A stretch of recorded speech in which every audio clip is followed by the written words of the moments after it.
Hey guys, I'm super excited that you joined me today. Thank you so much. For those of you that are just joining us, I'm Angela Brown, and I'm here today with a really special guest. And the reason that we're having this conversation today, many of you are joining us because we've been having a conversation over the last several weeks about having honest conversations with ourselves about why we're in the situation that we're in. And I know since the pandemic, many of the questions that have come into us have been, I'm caught up with clutter and I'm going through my stuff and I'm trying to find that balance and harmony in my life. And I'm a little bit frustrated because I'm not quite where I want to be. And so instead of just decluttering our homes, many of us have noticed the clutter keeps coming back. So instead of just decluttering our homes, we're looking at some of the reasons behind the clutter. How did we get here and what do we do next? And so today I'm super excited that I've got a really great guest with me today. This is Phyllis Leavitt, and she has spent the last 3 decades dealing in family practice with families and children and helping us make a difference in our lives as a therapist, as a guidance counselor to people that are looking for a better way. And so she's here today to answer some of our questions that have been coming in over the last several weeks about why am I feeling so alone? So I'm super excited that you guys have joined me today. So thank you. And I'm going to ask that you add your questions to the comments so that we can answer those as we go through this next session. So again, thank you for joining us. And thank you, Phyllis, for being on our call today. Well, thank you so much for having me here. It's just a pleasure. So I'm looking forward to our discussion. Well, thank you. If you will, catch our audience up real quick about your time in the industry and how you got here and what brings you to this passion that you have in this movement that you have of making a difference in people's lives. Yeah, it's not unrelated at all. What brought me to being a psychotherapist, and I started, I think in 1989, I went back to graduate school, or I graduated actually from graduate school in psychology. What really prompted me was my own feelings of loneliness and some depression and anxiety. And the first time I went to see a psychotherapist, it really changed my life in understanding some of what was going on with me. And it was a really intense and very worthwhile journey that I made as a client, as well as all the years that I've spent as a psychotherapist. Well, you mentioned being lonely, and I think Yes. there are issues of loneliness that many people just deal with on a regular basis. I know over the last many Right. years that's the case, but that kind of compounded during the pandemic when there were stay-at-home mandates and people suddenly were encouraged to stay away from their friends, and we wore face masks and we kind of Right. hid behind our illusion of how we presented ourselves to other people. Yeah. Some people never came out of that. Yeah. And I think probably, and it would be interesting to have your audience share with you, I would think that people that were already more prone to feeling lonely had a harder time coming out. Not that the pandemic didn't affect everyone, for sure. Well, I know that one of the things that we noticed from our end, and we started in the house cleaning industry, and we were helping people clean. And when the Uh, pandemic hit, people were like, wow. wait a second, now that I'm home, I have the scary room, I've got the attic, I've got the garage, I've got the storage units, I've got the closets that we just kind of chuffed everything in. And when people started going through that and pulling stuff out, it started opening up a whole lot of emotions and a whole lot of feelings that had kind of been shoved away for years with all this Wow. stuff. Yeah. Yeah. Well, to speak just to the phenomenon of loneliness, which is, I think, a profound trauma for a lot of people. And I would say trauma because it's very, very difficult to cope with the feeling of being alone. And we are wired as human beings to connect. We are wired for love and connection. And when that basic elemental human need is not met, it does havoc in our psyche, and it's going to produce some kind of symptom. So for some people it's depression, for some people it's anxiety, for some people it's addiction, for some people it's you know being unable to get rid of belongings, the clutter. Um, and and it takes a variety of forms, but those forms are all designed to compensate for something essential in our psyche that's missing. And I think that's why your question at the beginning is so relevant, that what's underneath it? What's driving it? Because it's really hard to treat a symptom if you don't get to some of the cause. Well, and I love the fact that you brought that up because we have a moment where right now as a collective group, we're starting to say it's okay to have those conversations. Where instead Yeah. of just saying, I have a bunch of stuff, how do I get rid of the stuff? That we actually Yeah. have that deeper conversation and we say, how how did this get triggered? What triggered Yeah. all this stuff? Why am I burying myself in stuff and why am I hiding behind it? Instead of having the conversation about why do I feel lonely and why am I compensating by buying things to impress people that are not giving me love back? Right. And you could look at it as a kind of addiction, because the function that addiction serves is it's trying to fill up some other empty space.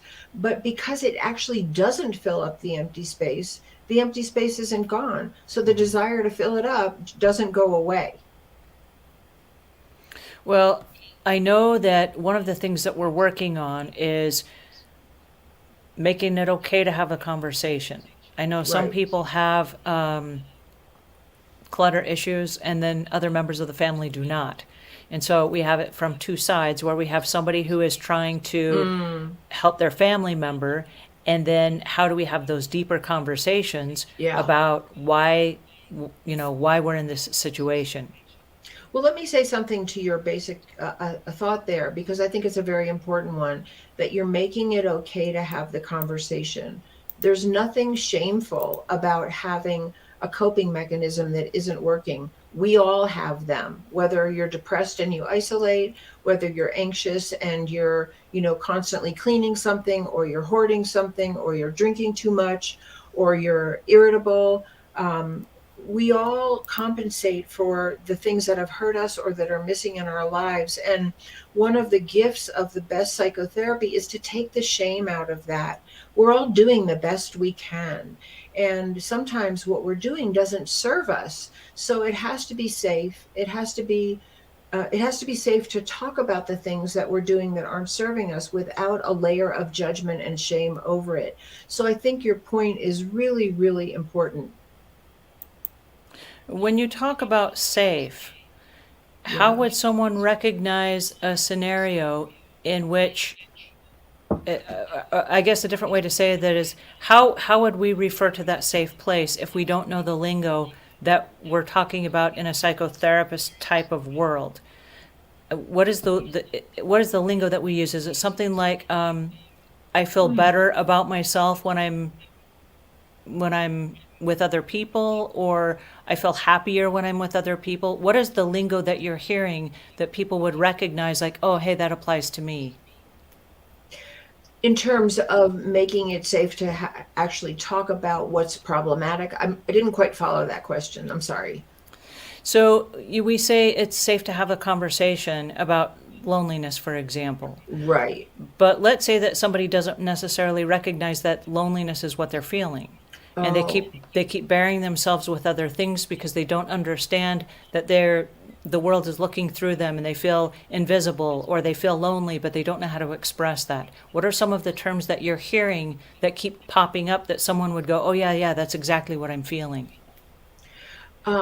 yeah. I think, well, let me say one thing first, if it's okay with you. I think there's a really simple exercise that a person could do that might help each individual get in touch with what might be under the symptom. And that is just to take a piece of paper or your notebook or whatever you write in, and write, hoarding, or whatever you're doing that's distressing you or that isn't working for you. And then put a series of lines under that word. And as if those are the layers down into your psyche, what's the layer down under clutter? Is it anxiety? Is it anger? Is it fear? Is it loneliness? Is it frustration? Is it, a lack of feeling productive? Is it a lack of feeling like you're a success in the things you want to be a success in? And then you start to, like, okay, then what's the next layer? And then what might be under that? and you just kind of go on a deep dive into yourself. And if you, and that might be hard for some people, but it might open a doorway. Even if you just went one layer down, it would be informative. So I just wanted to put that out as a suggestion, because not everybody has access to like a therapist where they could go work on this, or others that they feel comfortable talking about it with. And Well, and certainly, yeah, go ahead. Go ahead.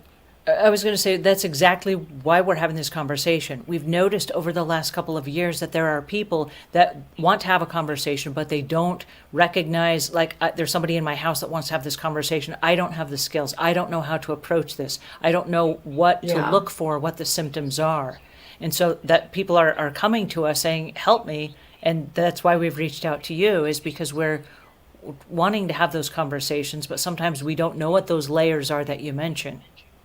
And that you used a perfect word when you said help me, because our symptoms, and on a continuum of severity from mild to really severe, are a call for help. Just like the body has symptoms when something's wrong, you have a disease or you have an injury, or you're not getting enough of something that you need to feel healthy. Our body is going to let us know there's pain somewhere. We can't move our joints right. We're getting too many headaches, or our stomach is always upset, or whatever it is. The body is calling for help. And it has a very specific symptom to let us know that something's wrong and we need to address it. And our symptoms, psychologically and behaviorally, are exactly the same. And I don't know that that's common knowledge, because we live in a world of so much judgment of each other. Oh, he has such a mess in his house, or oh, she's always depressed and she never comes out, rather than what is her psyche calling for help for? And so if you want to do that exercise, and it can just be internal, it doesn't have to be written, but sometimes it makes it more concrete to write it. You could put, what is my call for help for, at the top of the page? What do I really need help with? And that might help really start to uncover what some of those layers of distress are in our lives. And we all have them. There's no shame in it. Well, and I appreciate you saying that, because I know there are people who want to reach out, and like you just said, there's no shame. Right. Right. But how do we get over the history of, I know that my parents, for example, there were certain things they just didn't talk about because that was just Right. the era that they Right. lived in. And they didn't go to therapists because there was some kind of stigma or something that something must be broken or wrong with me if I Exactly. do. Yes. And so for people that are still in that mindset of this is how I was brought up, and there were certain things we just didn't talk about because we're supposed to just buck it up and deal with it. How do we deal with that now as adults? Like, hey, wait a second, it's okay for us to go ahead and make these lists of deeper layers and take a deeper look inside. Yeah. Well, I think the starting place is exactly what you're doing. The starting place is finding someone who's safe to talk to, finding people who share your concerns, or who share the ways you feel blocked, or share something like that you feel ashamed of, that you don't want to talk about unless you know the other person knows what you're going through. And that's the beauty of what you're providing on this podcast. And I think on the online world, this is one of the gifts of the online world. And certainly there are things about the online world that are not gifts, but this is one of the great gifts, is that people can click a button and find a community of people to talk to who are safe because they know and they care, and they're really seeking healing rather than judgment. So the first thing is naming it. It's naming it. There's nothing to be ashamed of. Your symptom is a call for help, and you deserve the help that your symptom is asking for. And I appreciate you saying building a community, because on this particular podcast, and we have a Facebook group that goes along with this, that is the Hoarding World podcast Okay. Facebook group. And it's not, you don't have to be a hoarder to participate. We have a lot of members that are not hoarders, but their family members are, or they're dealing with large amounts of clutter that they've either inherited from a parent who has passed on or something like that. Right. And so I think it's important to stop and say hello to our community. And this is a group of people who have showed up week after week after week to say, you're not Lovely. alone, I'm here to help. So, hey, Beautiful. Muppet 929, I'm super glad that you joined us. We've got Priscilla here from Wisconsin. Hello. We've got Jilly Bean. This is so exciting. We've got Dr. Jude Mason. I made it a lifelong battle. Thank you and hello. We've got Carolyn here. Good afternoon. And this is just really exciting for me because we have got a lot of the same folks that keep coming back week after week to say hello and to offer words of wisdom and encouragement. Priscilla says, all what a thought, finding willing participants to speak to. Fire hosed anyone that would listen. Not everyone is willing participants. So I appreciate this comment because you're right. Not everyone knows how to deal with these issues that are coming up, which is why we want to have the conversation so we can take a deeper look. And Dr. Leavitt here has given us a really deep insight into something we can do today, just as a quick, simple tip of making layers and taking one layer deeper look at what we might be going through and some of the reasons why. Right. Share with me, if you will, what it was that triggered this interest in you to reach out to people and to make a difference, because this has been a lifelong pursuit of yours and now a great big movement that goes along with your next book. Yeah, it was really going to therapy my first time. I had no idea why I was making the choices I made in my life, why I had so much anxiety, why I felt I was married and had 3 children, and I still felt deep loneliness. I felt deep loneliness my entire life since childhood, and it didn't change with getting married and having children. It was, there were some assets for that, for sure. So I just didn't understand myself, and it was really that. I felt like a mystery to myself, and I wanted answers, and I've always been kind of a seeker type. And at the time in the 80s, and psychotherapy was really becoming something that my friends were talking about. And I felt like I really wanted to give it a shot. And when I went to therapy and I started to uncover some of the things in my childhood that had happened to me and that had kind of formed this very isolated way of coping with the world, my world began to change. And I began to understand that healing was possible. So take me back to the beginning of your question. I think I'm circling toward it. Well, I don't think there's a beginning. I think Right. it's just you've spent Okay. a lifelong mission trying to help other Right. people to uncover right. some of these deeper Right. layers that we're dealing with.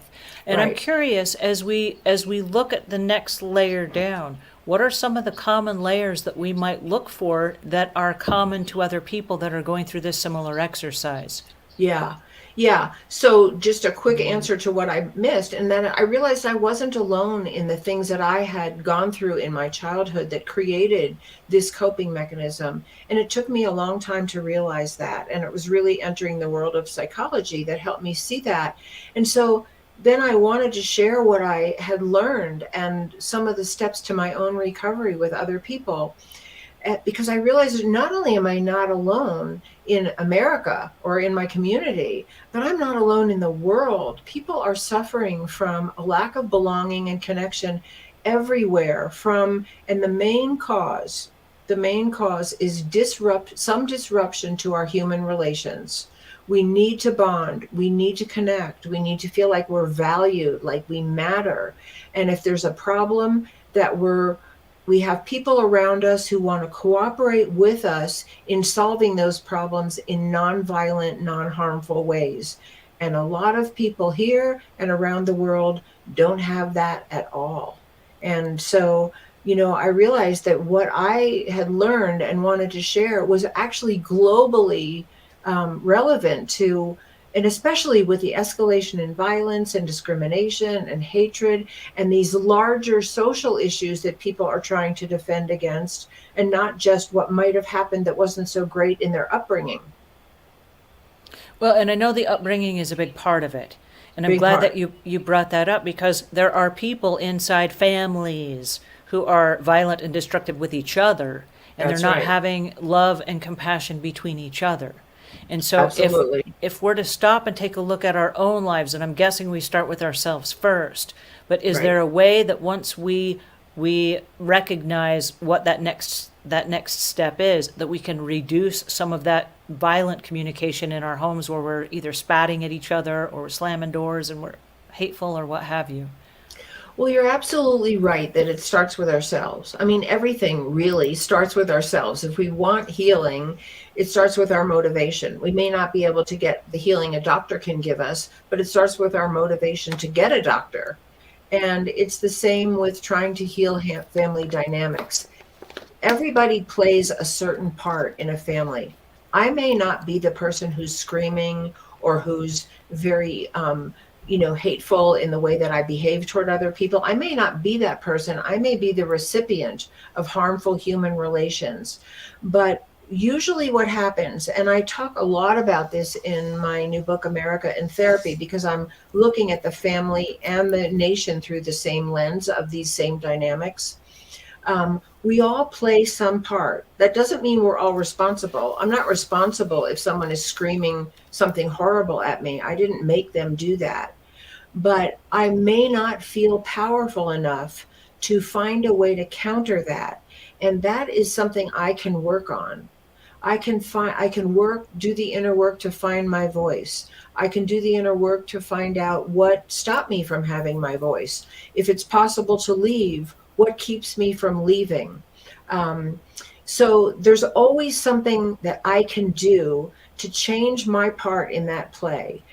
I may or may not be able to stop someone who's screaming. I maybe not be able to stop them, but I may be able to change my step in the dance in such a way that I can either exit that scene, or that my changing my part in that play, having a voice, speaking up, calling it out, actually impacts that person. You never know.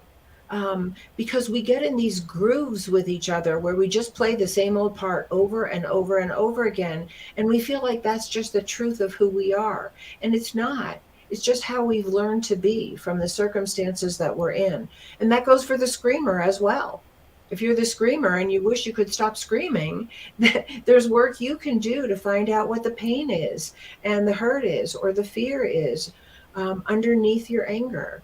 We can all change our part in the play. And when one person changes their part in a family dynamic, generally, unless the family is really on the very, very most violent end of the spectrum or shutdown end of the spectrum, generally, if one person heals, if one person speaks up, or one person changes their reactive pattern to something that's more healthy and more constructive, other people will change as well. And I've seen it happen over and over again. So it's You mentioned the anger in the family and the people that are screamers, if you will. right, Can we right. talk for a second about the quiet one? The quiet one Yes, who feels like, I feel like the world is looking through me. I feel like my partner or my children, they see me as just either the provider or just as the mom that fixes all the meals or whatever, and they don't see me as a person and they don't see my wants and my needs, and they're just yeah, screaming and they're loud and they're vocal. I need this, I want this, give me this, whatever. And right. the needs of that quiet person are not met. Can we talk about that for a second? Of course, and it's a very powerful conversation. It's a very needed conversation.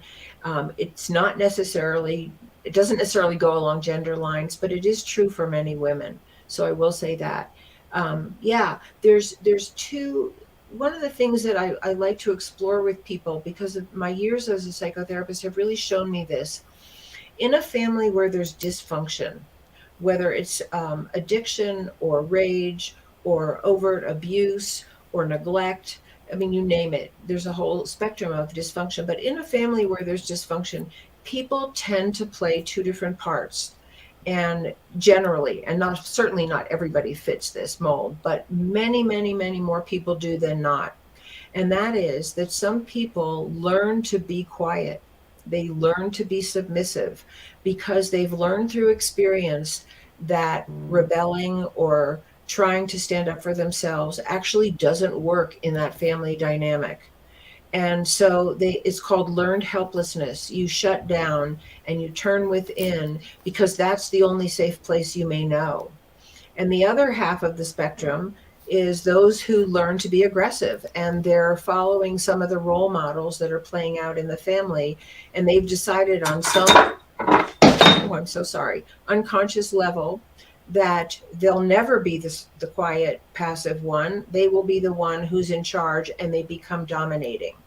And often in partnerships, a dominating person or aggressively dominating person will be attracted to someone who they can dominate. And that's the quiet one, the passive one, the one who tries to either feels invisible or tries to become invisible in order not to get hurt. And there really is healing out there for the quiet one and the invisible one. It is so important to find your voice.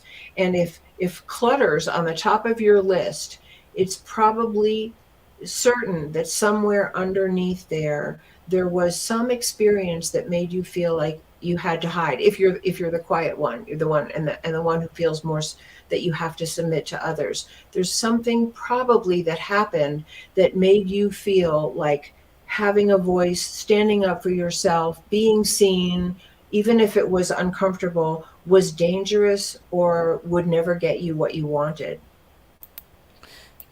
And I think you really hit on something there when you talk about that quiet helplessness, because we do find a lot of people are burying themselves or annihilating the world around them, either, like you said, with an Right, addiction of some sort, or the internet, or overwork, or shopping right, addictions, or whatever, as a right. result of saying, hey, wait a second, look at me, I do matter. Oh, perfect. And we're finding this right now, especially in the clutter space, where there are Mm, people who are on the inside, they're shouting out like, "Hey, notice me." And during the pandemic, when people stayed at home, one of the things we noticed that was at an all-time high was the online shopping addiction, where totally. people had access to, I can't go out and I'm not supposed to go out, so I'm going to stay at home, I'm going to be on my computer, but let me buy something that makes me not only feel important and needed, but then also fills that gap of I look Yeah, invisible to my family. And now, if they had identified, and this is the kind of glitch, if they identified as like the supervisor at work and they're now working from home, what are they, a supervisor of their kids? You know what I mean? It was their title was right. stripped away and their value or the how they perceived themselves was stripped away. And so now we find people that have that invisible feeling in relationships at home where they're not the screamer, they're the quiet person that's just kind of taking it all, and it just kind of magnified and multiplied. Yeah. We also live in a society that is very appearance oriented. So it makes sense that people would go to something that shows, you know. But what we really want to be seen for is who we are. We want to be valued for who we are. We want to be loved for who we are, not for what we perform, not for how successful we are, not for how much money we have, and not for what we look like. We all really just want to be loved as a person, just exactly as we are. And this is something that gets lost in our families, and that are, if we're, career driven or money driven or appearance driven or whatever it is. And certainly in our society, it gets lost for just valuing people because they're human beings, because they're alive, because they have a heart, because we care.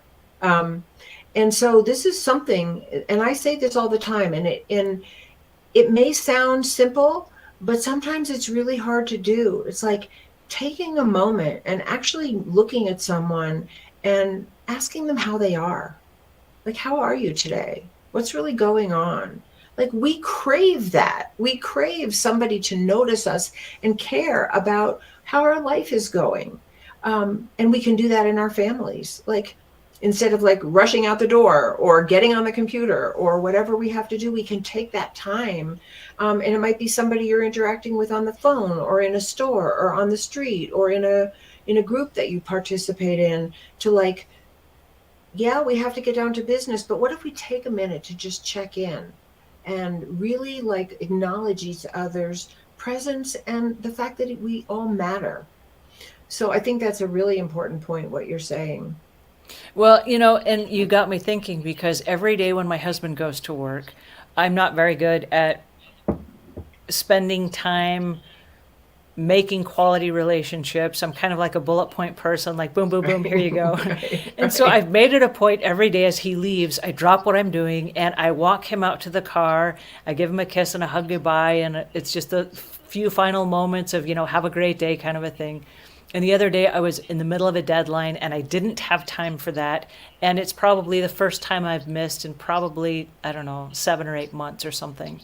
Yeah. And he left. He said, I'm going. And I said, hey, have a great day. And I called down the stairs to him. And a minute later, he comes chugging back up the stairs and he came in my office and he said, you didn't say goodbye to me. And I didn't realize until that moment how much that meant to him. And to me, it Absolutely. was just a routine daily activity. And I stopped and I realized I'm saying goodbye because that's my habit. But I need to really focus, actually really make better eye contact. I need my kisses So to true. mean more. I need my hugs to be a little bit tighter. I need to say it like I mean it so that Yeah. he doesn't feel like I'm going through the routine and the motions, but that I'm actually present in that moment.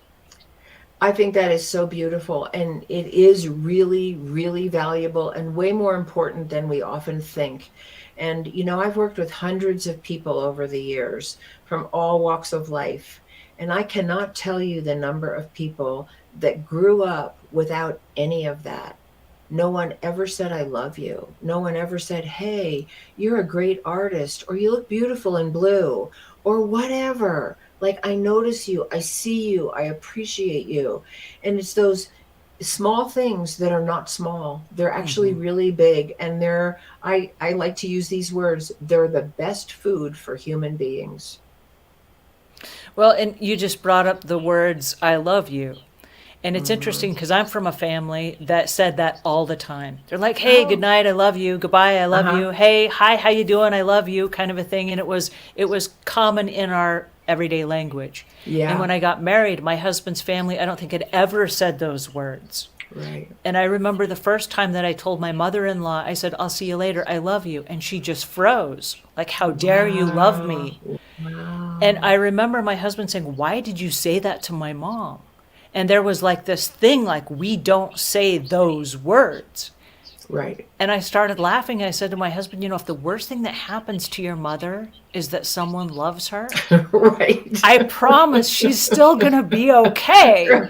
You know what I Right. mean? And I said, but let's have a Beautiful. conversation about this because why can you not say those words? Why are Right. those bad words in your family? Why can we not express the fact that we truly love someone else?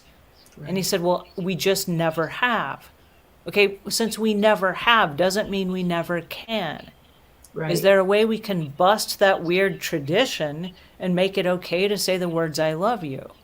Yeah. Yeah. I mean, and we can change it now. You changed that relationship in a moment. And I don't know what happened after that, if it became easier to do that. It became But the common. It became okay. Beautiful. We gave Beautiful. ourselves permission. Like, can we all get together? We're all adults now. Can we all agree that saying the words "I love Right. you," no one gets hurt? It's Ah, a good thing, right? yeah. Yeah. Yeah. No, and love really is the bottom line for human beings. We do not do well when we don't have love in some form, even if it's a pet, even if you love your plants. But I think we really do need it from other people. And that's the greatest injury in all the years I've been a therapist. That's the greatest injury I've ever seen to the human psyche. And of course, it can take some really horrible forms of abuse and neglect. But the bottom line is that's what's missing. That's what causes the pain. And that's what heals. And that's what we have to know. Like, you may never get the love you want from some of the people that raised you or that you grew up with, but you can get love now from other people, and you can give love now to other people. We can all be those change agents. And it doesn't have to be anything big. You don't have to run for office. You don't have to start a big nonprofit. You can just be kinder to the people around you. Well, and I'm glad you brought that up as far as being a change agent, Because when I look at what we're dealing with right now, and we have people that are inside their homes, buried in clutter, and there's a sense of isolation and loneliness, and the only Yeah, thing that they're hoping from is that love from their stuff that they're never going to get because stuff doesn't love you back. that's What right. would you say to the quiet person who needs to reach out or wants to reach out and wants to stop being invisible and wants to end that loneliness to other people that live inside the home? How can they approach the other people in the home and say, I need your love and affection. I need your help. How can we end that from the lonely person? And then I'm going to ask you from the screamer, if you will, the Right, dominating person, how they right. can be more sensitive to that person. So it's a two-part question. Well, I don't think there's any one answer, but I think the first step is the willingness and the courage that it takes to be even just a little bit vulnerable. Because if nobody knows how you're feeling, chances are you're just being judged by your behaviors. Because that's kind of what we do. That's what most of us learned. That's what I grew up with. Nobody ever asked me how I felt in my entire childhood. I have no memory of that. And so we just had to perform. Um, and that's what we were judged by. And I think a lot of people still live in that world where we're just seen for our outer appearance. And so it takes a little bit of vulnerability, which takes a lot of courage to say, even maybe like putting your toe in the water of vulnerability. I'm having a really hard time. Can I talk to you for a minute? It might be just something like that. And I don't know what anyone's words would be, but it could be something like that. It could be, you know, I know my room is a mess and it's filled with junk, but I want you to know I actually really don't like it like that. And I wish I could change it, but I feel stuck. Could we just talk for a minute? Or could you just understand that about me? I have something going on inside of me that I'm trying to unravel. Um, but I think the first step is in reaching out is you have to be willing to be a little bit exposed. And the thing that's so sad in our culture, because I think we're learning about vulnerability and the power of vulnerability. And if you've ever heard of Brene Brown, she became famous talking about the power of vulnerability and the importance of it. I don't think it's totally caught on, but I think it's catching on. But what I want to say to people is it takes courage. It's really not an easy thing to do. And you have to be ready for a great response or no response or a negative response. But that kind of builds the muscle. Okay, that person's not a good person to go to. Maybe this person is, or maybe it's an online group, or maybe it's your podcast. Reach out somewhere to find like-minded people or a place where you can express your own needs and your own feelings. And That's the beginning. I'm so glad you brought that up because there are people that want to have that vulnerability and they want to reach out and they either don't know how or they're afraid that they're going to be met with skepticism or in the Hmm. past were met with judgment and shame. Right, And right. so they're afraid if I do that again, I go back to where we were before without realizing, and I think this is the key, but everybody matures at different levels. And That's so right. while you may have had a bad experience in the past, the person that you went to in the past may have matured and have grown up a little bit since you had that last conversation. And they might have learned some things, or maybe they've been through therapy of their own. Maybe they are in a different position and they have a little bit bigger bandwidth that now they can respond to you in a different sort of way. Right. And so just because somebody once behaved badly when you reached out for love and affection doesn't mean they always will. Right. And I would say don't give up. If one person really can't meet that need, go somewhere else. Don't give up because you deserve to be able to be vulnerable and to be received. We all do. We all need that. We really need that for our mental health and our emotional well-being. And that's what we're really talking about here is our emotional well-being. And now, can we flip the script for just a second and talk about those Sure. screamers or the dominant people that are kind of take over every conversation and push those quiet ones further to the back that create that isolation and loneliness? How can we be more receptive in our own homes? That maybe, because I think I'm that person. I'm the dominant one. It's like, hey, Okay. I'm the loudest Yeah. one. Everyone else Yeah. has to be less loud than me. But Yeah. how do I, and I'll speak on behalf of myself, how do I be more receptive that the other people in my home may be being quiet to give me this space so that I can come out and bloom, as you would say? Well, I think the first step is realizing that it's a dynamic that gets played out between people.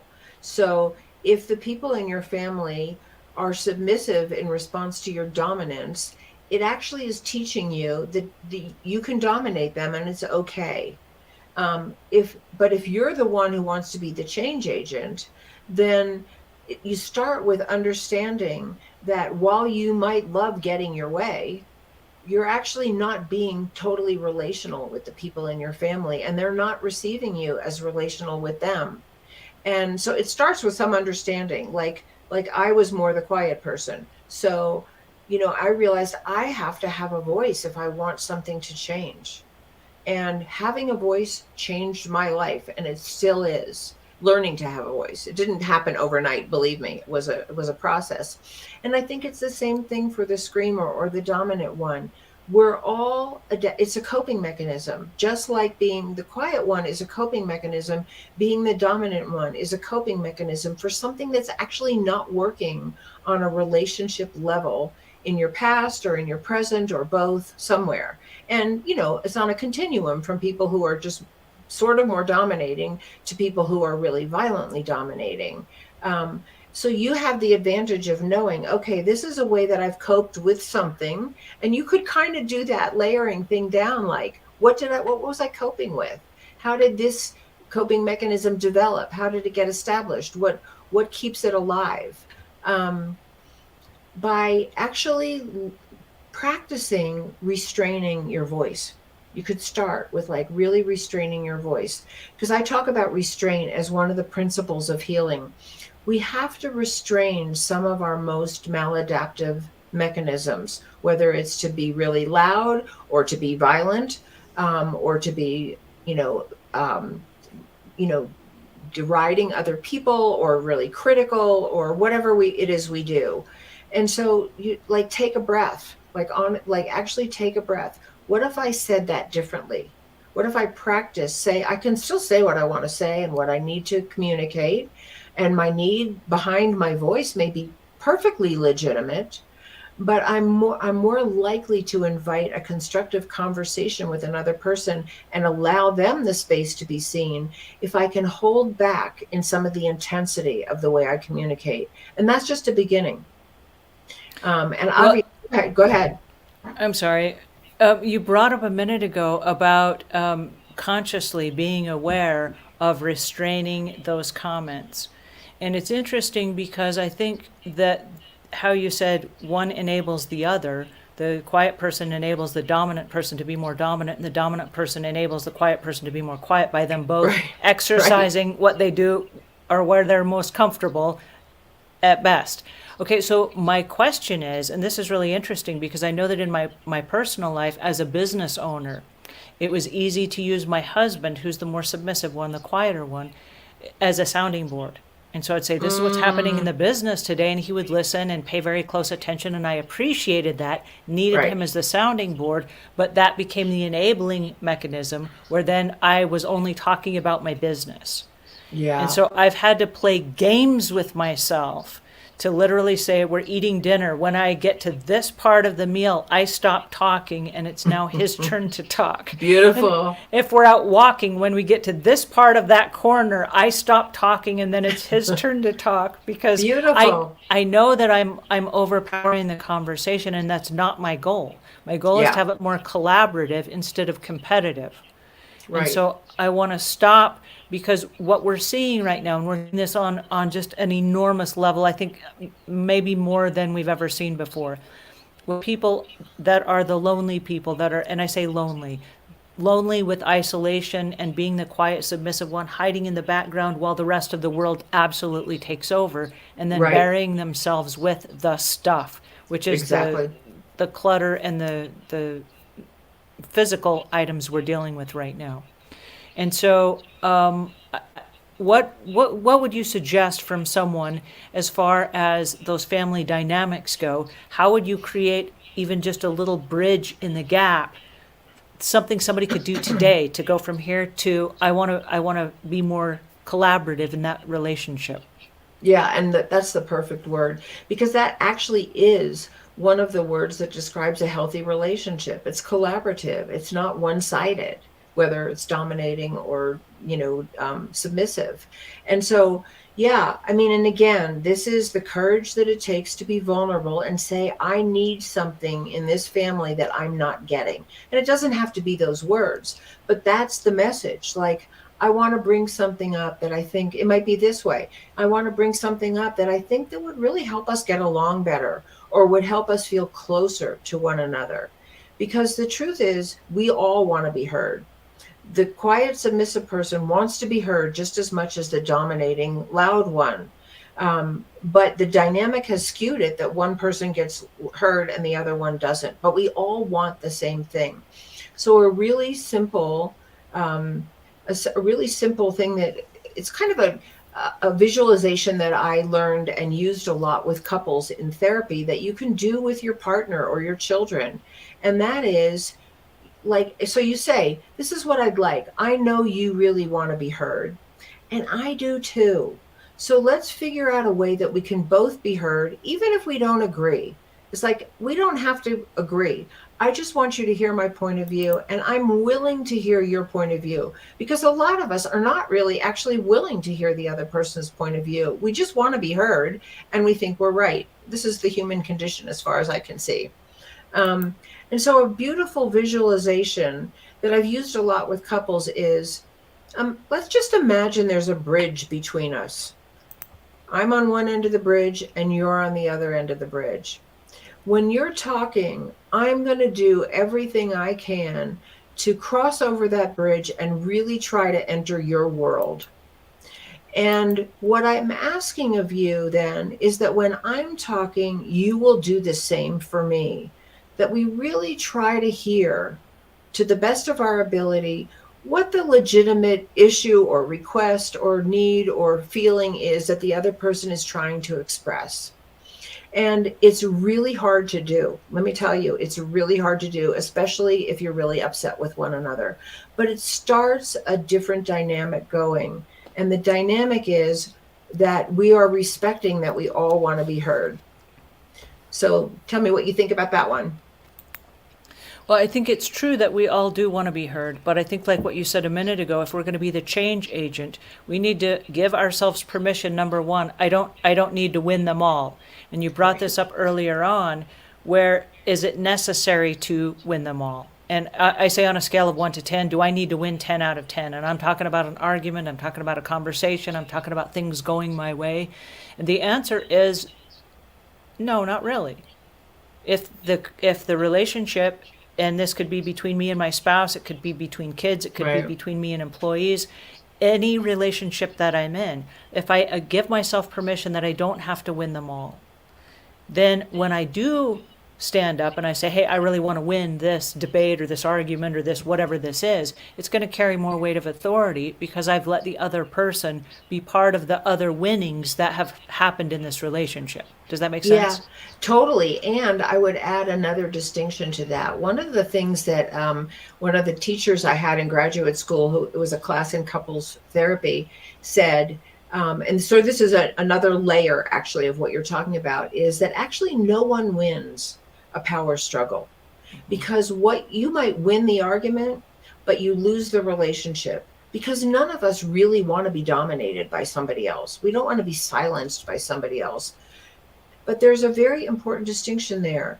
So actually, what I would say is let's take the word winning out Okay. of the conversation, because I think it actually helps distinguish something that is hard to find, and that is, I might really have a legitimate issue with you. Maybe you spoke to me in a very cross tone of voice, and I really didn't like it, and I don't want you to talk to me like that. So that's a legitimate issue. And I'm saying to you, I want you to not talk to me in that tone of voice. I would like you, we'll put in the word restraint. even if you're upset with me, I would like you to express it differently because I don't like being yelled at or whatever it is. Okay. That's a legitimate issue. I'm not trying to win the conversation. I just want you to understand my point of view. And because I'm an advocate for some healthy human relations, I believe that's a healthy human relationship request. Okay.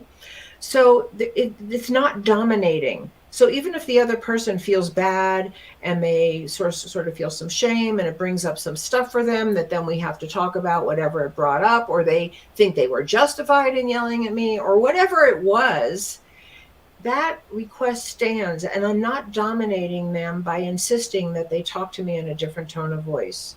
Does that make sense? Because I'm out for healing the relationship. I'm not out to beat you.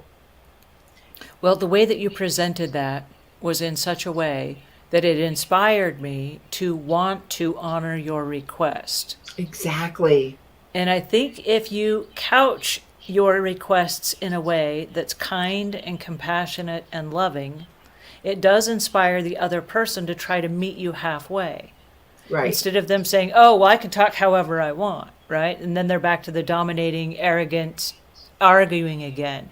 Right. But where you were respectful in your request, it made me want to honor that. And I think that's beautiful. I really appreciate you bringing that up with us today.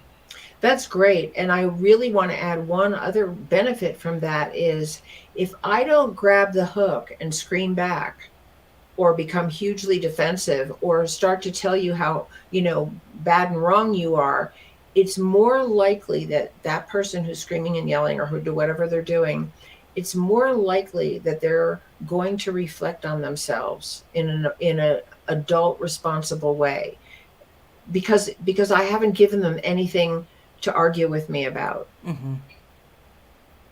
Oh, that's beautiful. This is so much fun. Do we have time for a couple of questions? We've got some questions that have come in, and I wanted to say hi again to our folks. Thank you so much for joining us here. This one says, I started EMDR for childhood trauma and attachment injury, rage and emotional abandonment. I'm the quiet one. Have either of you found EMDR to be of use in healing learned helplessness and clutter? I'll let you take that one. Yeah, I did EMDR quite a bit as a therapist, and I think it's enormously helpful for healing really any wound.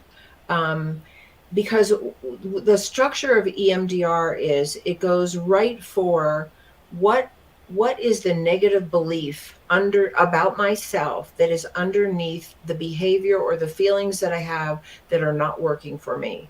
They're driven by some negative belief about myself. I'm not lovable. I'm not worthy. I'm stupid. I'm ugly.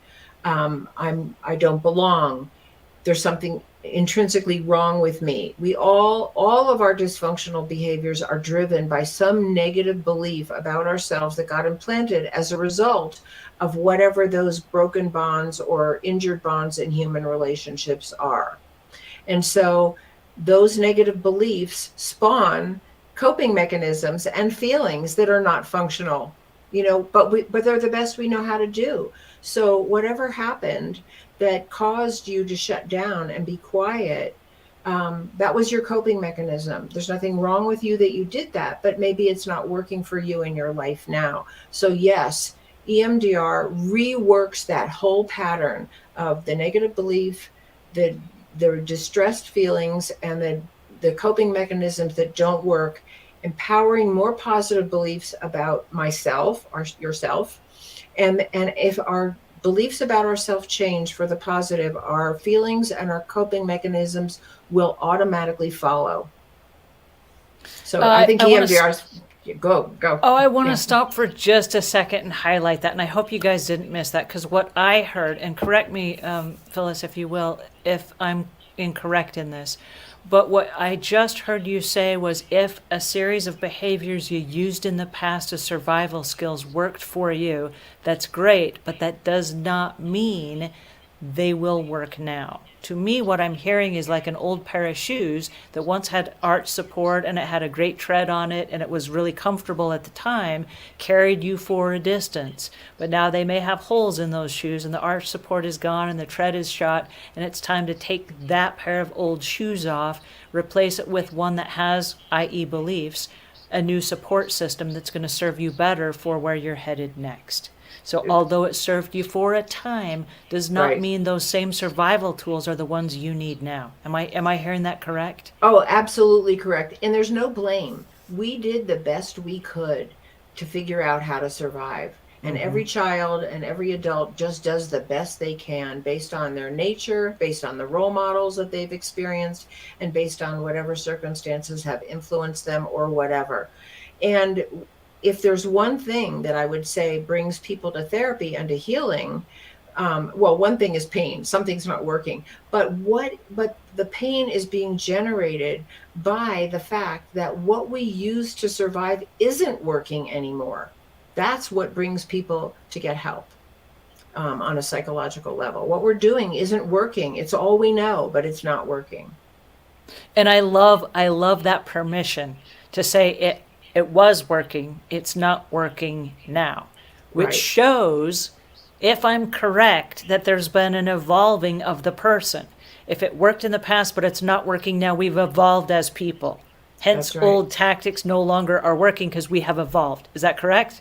Absolutely. And even if it's just a spark that I want to evolve, it's just a spark is all you need. And if it's more than that and you have a big flame burning, great. You know? Well, then that gives us permission then to have those really tough conversations with ourselves. Oh, I love this. Right. This is good. Priscilla says CBT therapy, breaking down the parts of the whole concept, helped me even start to think I recommended CBT therapy to anyone with these issues. So this is phenomenal. Thank you. Yeah, great. I didn't do CBT therapy as a therapist, but there are many, many ways of working to get underneath the symptom to the cause, and highly recommend anything that has worked for other people, for sure. Well, and I love it because in this space, and I have to keep reminding myself that we are a YouTube channel. And as a YouTube channel, we can't recommend things over the air that are not individualized. And so this does not replace medical therapy or meeting with a professional that has Sure. the training like yourself that could sit down and go through counseling with someone and help them kind of unpack their own personal issues. Right. And so as a YouTube channel, there's only so far we can go.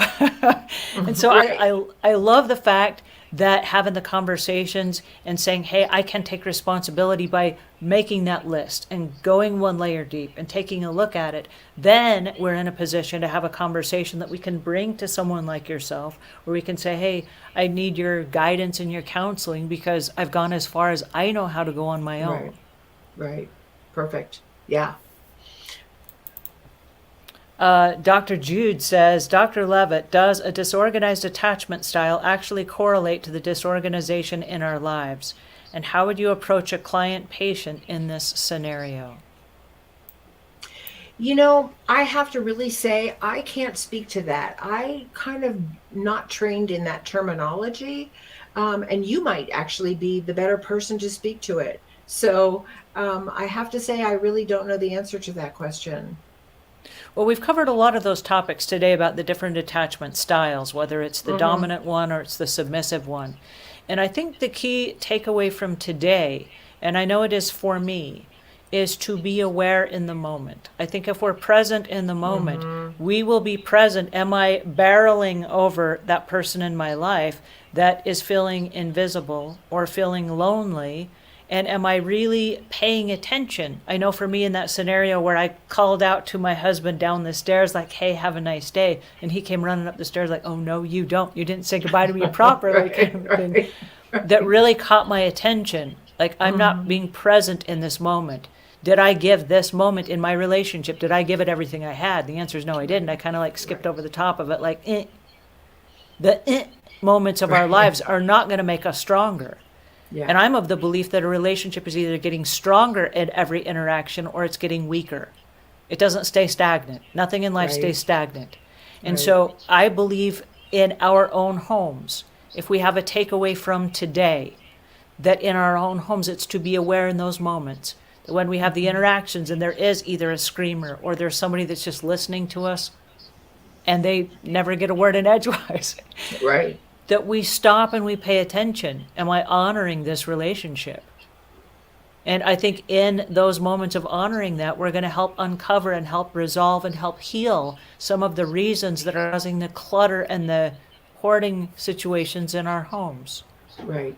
Absolutely. So, Dr. Leavitt, I have to hear about your movement.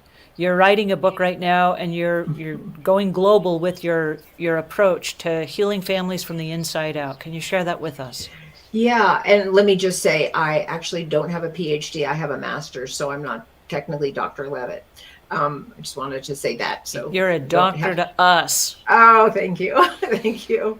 Well, what happened for me was, and I started to say a little bit of this in the beginning, I realized first that I wasn't alone in my own distress. And then I realized that there were millions of people in distress from situations even more difficult than my own, from war, from poverty, from discrimination, and that these are societal family dynamics and family conditions and conditioning family agents in our world. And I talk about America because I live here, that are actually impacting millions and millions of people who have no access to help. And what we talked about today about, there's a tendency for some people in dysfunctional and abusive situations to become either the silent, passive one or the loud, aggressive, and dominating one. That's happening on a social level, on a societal level. And we're seeing some of the dominants take some very extreme behaviors, like some of the shootings that we're seeing, the violence, the uptick in discrimination and hatred of certain races. And so I just began to take everything that I knew from family therapy and family dynamics and what's healthy for a family and what's not healthy for a family in their dynamics, and look at our country through that lens, and so sort of make the diagnosis and the recommendations through that lens of what we really need as a country to change the family of America climate to help each other. Just like in one family, if there's abuse or neglect or screaming or whatever going on, you want to help change the climate of the family in order to help the individual. And that's what I see for our country. So I wrote a book called America in Therapy, and the subtitle is A New Approach to Hope and Healing for a Nation in Crisis, because I really believe that everything that we have learned in the world of psychology can be applied to the largest groups, the family group of a business, the family group of a government, the family group of a school. And because we play out our family dynamics actually everywhere we go. And so to the extent that we're healthy and we've been taken care of and we've been able to experience love and connection with other human beings, and we have the skills to really put our energy into resolving our conflicts in a nonviolent way, we can take that to our larger institutions. And to the extent that we can't, we bring those dysfunctional dynamics to the larger institutions that we're a part of. So one of my chapter titles is Out of the Office and Into the World. And really that's my goal, is to take what we know and what we practice and what we work with so hard to help people heal in the individual office setting, and take it to our country and really to the world. But I've addressed this book to America because that's the country I know best, because I live here. So that's it. We have one book of hers already that we can buy today, and we've got America in Therapy on the way. I couldn't have heard it more beautifully than what we just heard right now. Thank you so much for your time today. This was enlightening, it was inspirational, and I think it leaves us all with a moment of hope that we can take home today and practice today in our relationships with our families. Thank you so much for today. Thank you so much for having me. I really enjoyed our conversation, and it's just been an honor and a pleasure to be here. Thank Oh, I've you. loved this. Thank you. And thank you to all of you guys that showed up today. I've enjoyed spending some time with you today. And I'm going to be back in the comment later to answer your questions one-on-one. So thanks again for joining us today. I found this to be really helpful, and I hope it was helpful for you as well. Thank you.